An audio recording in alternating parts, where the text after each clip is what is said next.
Have you ever created something beautiful, poured your soul into it, only to watch someone else sign their name at the bottom? For 15 years, I was a ghost.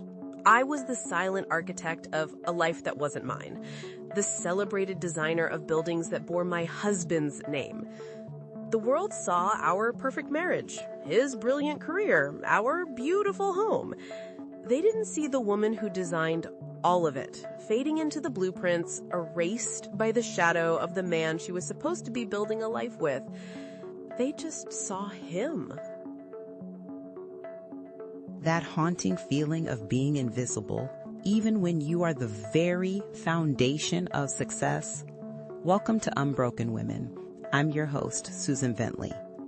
Today, we are sharing the powerful story of Sarah Davies from California, a woman who had to tear down the life she meticulously designed in order to finally build her own. Her journey from the shadows to the spotlight is a testament to the quiet strength that resides in us all. This is her story. Our life looked like a magazine spread. A minimalist, glass and cedar home overlooking the Pacific. My design, of course.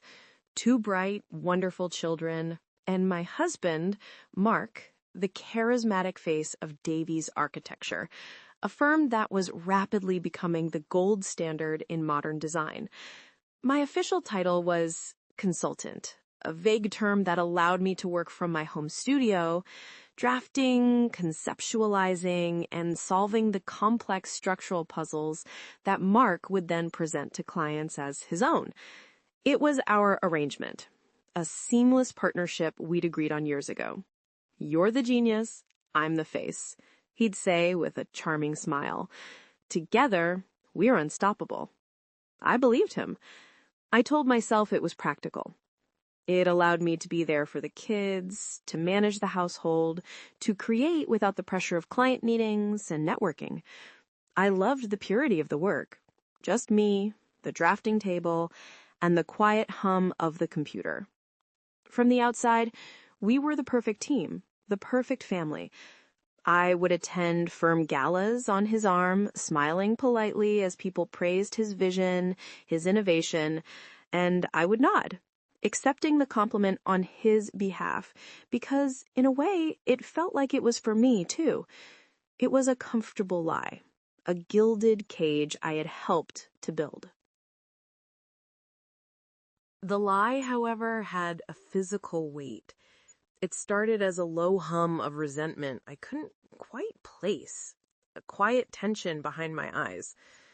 Over the years, it blossomed into chronic, debilitating headaches. They would arrive whenever a new project of his was lauded in the press. A dull, throbbing ache that was the precise shape of my own unspoken name. I was a ghostwriter for my own life. I'd walk through buildings that came from my mind, touch walls that I had envisioned, and feel like a trespasser. At parties, when people would ask what I did, I'd give the practiced, pleasant answer. I help Mark out at the firm, but mostly I'm a mom. Each time I said it, I felt a piece of myself shrink. It was the slow, methodical erasure of a soul. I was performing the role of the supportive wife so well that I had forgotten the person I was before the performance began. The ambitious, top-of-her-class graduate who dreamed of her own firm, of seeing her name, Sarah Davies, etched onto a brass plaque. The cracks began to appear in the quiet moments. Late at night, after Mark and the kids were asleep, I'd find myself sketching in a private notebook, designs that were bolder, more experimental, things I'd never show Mark. They were mine. They were buildings for a life I wasn't living, for a woman I was afraid to become. One afternoon, I was flipping through an architecture journal and saw a feature on Zaha Hadid. I stared at her picture, at the fierce intelligence in her eyes, and read about her unapologetic, world-altering vision. A thought, sharp and clear as glass, pierced through the fog of my contentment. She didn't ask for permission. The thought was so foreign, so dangerous that I quickly shut the magazine. But it was too late. The seed was planted. I started noticing other women, partners in firms, lead architects, speakers at conferences. I saw them not with jealousy, but with a profound, aching sense of loss. Like I was seeing a version of my own life that had been diverted down the wrong track. The quiet hum of resentment was getting louder, becoming a question. Was this really all there was for me? The moment that shattered everything came on a Tuesday night in a grand, ridiculously opulent ballroom. Mark was receiving the National Architect of the Year award for the Crestwood Museum of Art. It was my masterpiece. I had spent 2 years on that design, sleepless nights wrestling with the cantilevered entrance, the way the light would fall through the atrium at different times of day. Every curve, every joint, every single pane of glass was born from my mind and my hand. As he walked to the stage, I felt a nervous flutter of hope. Maybe this time, maybe tonight, in front of everyone, he would finally say my name. I sat at our table, a fixed smile on my face, my hands clenched in my lap. The applause was deafening. He looked so handsome, so confident under the lights. He thanked his mentors, the city council, the construction company. Then he paused and looked out over the crowd, his eyes scanning right past me. And of course, he said, his voice ringing with false modesty, I have to thank my brilliant team at the firm. Their tireless work and support make all of this possible. He raised the award.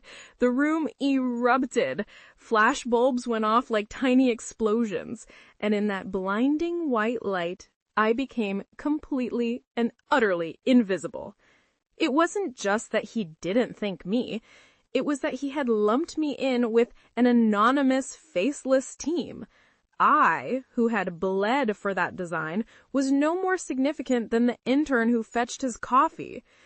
I felt the air leave my lungs.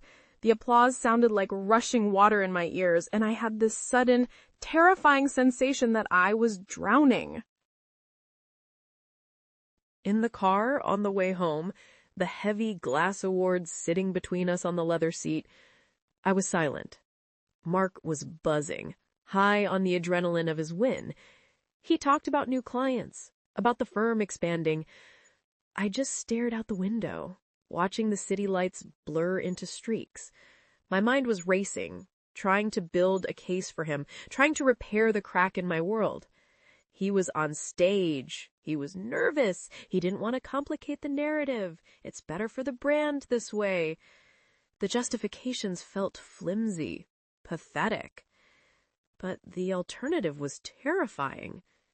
What would happen if I said something? What would I be risking? Our home?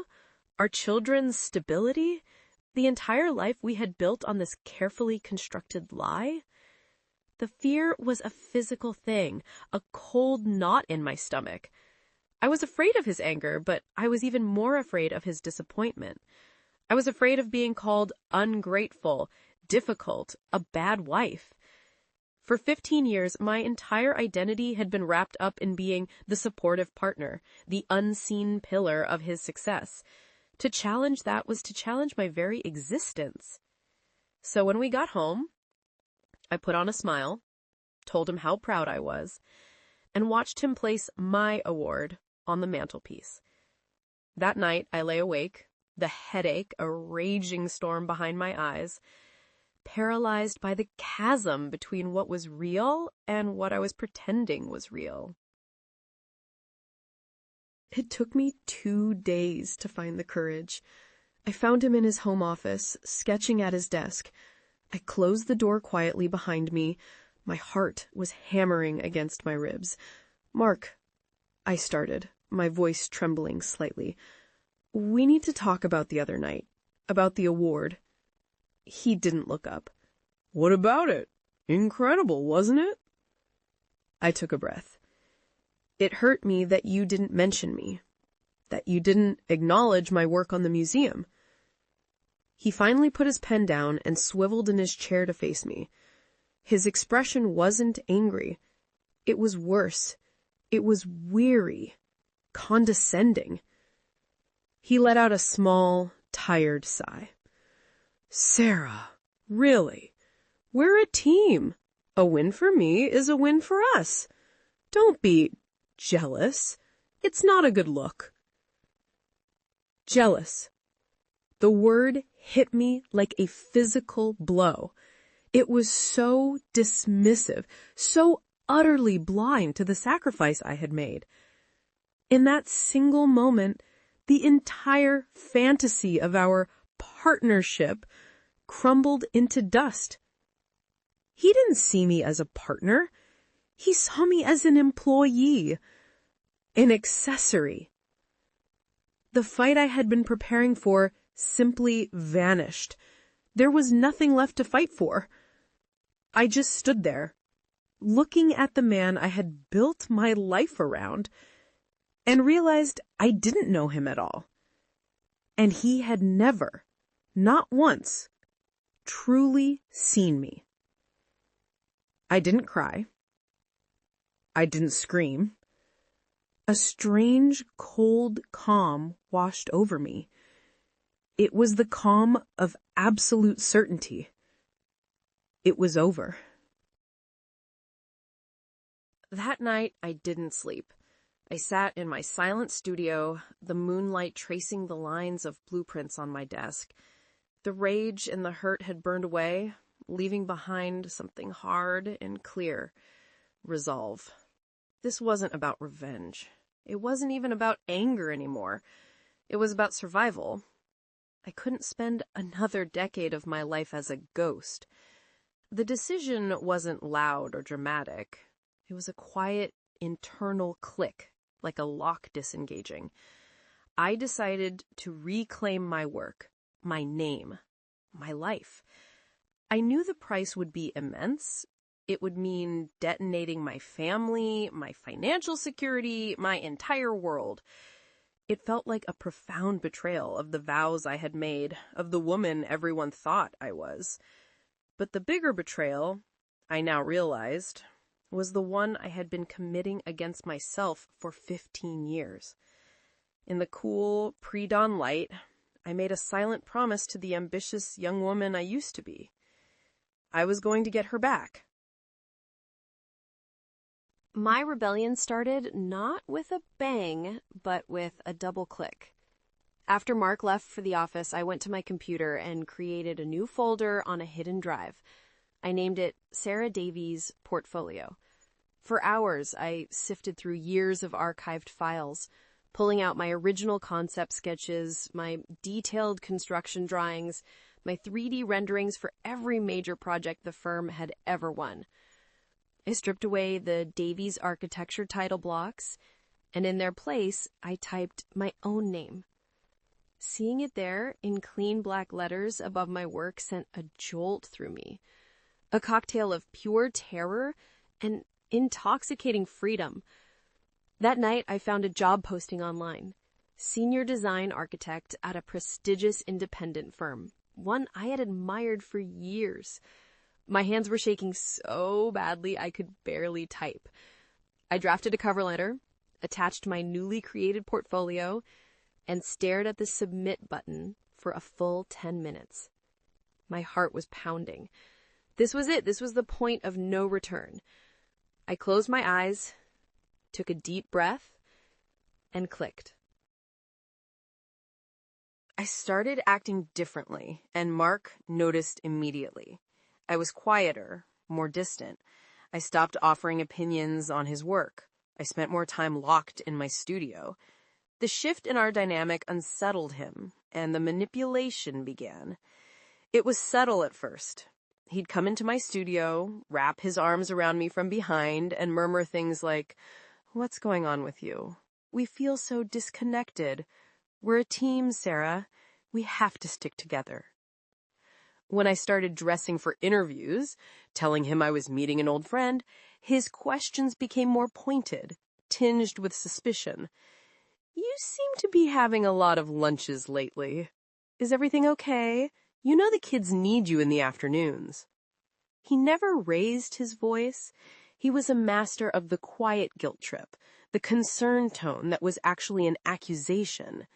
He began to undermine my confidence, making casual remarks about how tough the industry was, how lucky I was to have the flexibility of our arrangement. You wouldn't last a week in a corporate firm, Sarah. They'd eat you alive. Each comment was a carefully placed stone, designed to rebuild the walls of my cage.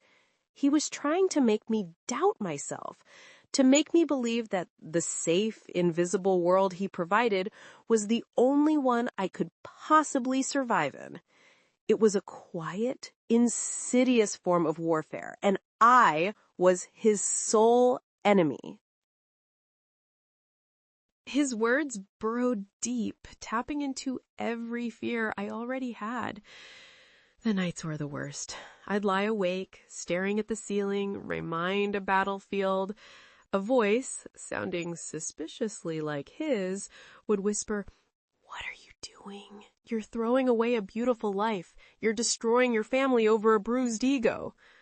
I would look at photos of my children, their smiling, innocent faces, and be consumed by a tidal wave of guilt. Was I being selfish? Was I choosing my own ambition over their happiness? The loneliness of my journey was crushing. I had no one to talk to, no one who would understand the complex web of love, resentment, and fear I was trapped in. For a few terrifying weeks, I almost believed him. I missed the simple comfort of our old routine, the familiar pain that at least felt safe. The temptation to delete the portfolio, cancel the interviews, and retreat back into the shadows was immense. The darkest moment came when he found out. He must have checked my laptop. I came home one afternoon to find him sitting in my studio, a printout of my job application in his hand. The look on his face wasn't anger. It was a cold, chilling fury. "A senior architect?" he said, his voice dangerously quiet. "You think you can just take my work, our work, and use it to get a job behind my back?" He stood up and walked towards me. "You have no idea what you're messing with, Sarah.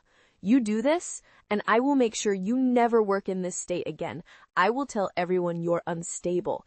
I will tell them things, private things. You will lose everything." In that moment, he was a stranger. All the love I ever felt for him curdled into fear. I felt utterly exposed, stripped bare. He was threatening to burn my entire world to the ground, and I knew he would do it. I collapsed into a chair, completely defeated. He was right. I couldn't win. The fight was over. I was ready to surrender. I sat there for hours, numb, staring at the screen of my phone. I was about to call the recruitment firm and withdraw my application when an email notification popped up. The subject line was, "A voice from the past." It was from Dr. Alina Sharma, my favorite professor from graduate school, a woman I hadn't spoken to in nearly 20 years. She wrote, "Sarah, a strange thing happened.